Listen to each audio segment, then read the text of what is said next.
سلام و درود خدمت شما دوستان عزیز ارجمند. ما توی کادر یک نماد پادشاه تعجب کرده رو داریم.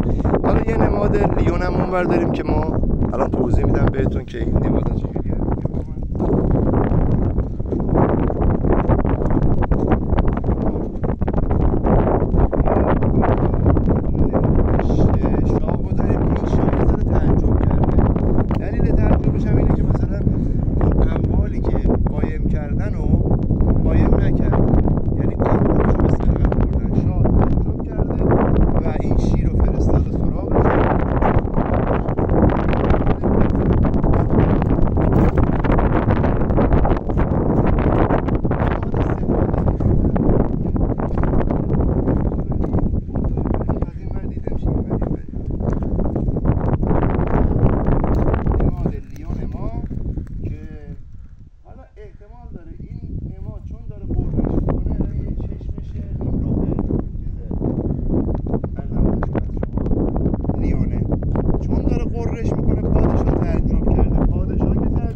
اگر دقت کنید لیون ما میخواد پلم رو بخوره، یعنی معنی و مفهوم این حرف چیه؟ میگه آقا پلم را بخورید، یعنی بجویید، یعنی شما با ساروج سر و کار دارید و باید ساروج رو از بین ببرید تا بتونید وارد پشت شاه بشید و احتمالا شما موقعی که بارگذاری شاه رو پیدا بکنید اون پادشاه از تعجب کردن دست برداره.